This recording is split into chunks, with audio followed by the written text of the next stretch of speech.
Hey, Mr. Garner. I probably need to go back and look and make sure that we did or did not suggest wiring for you.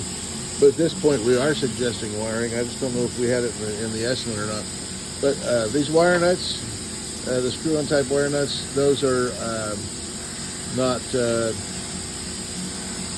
I should say not legal. You're not going to get arrested for it, but they're not code for the boats.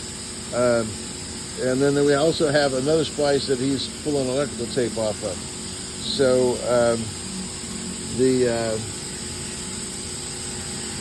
you probably you got kind of a wiring mess. So what I'm going to recommend is Buchanan's up here. those are legal. Okay. But anyway, you might want us to rewire this.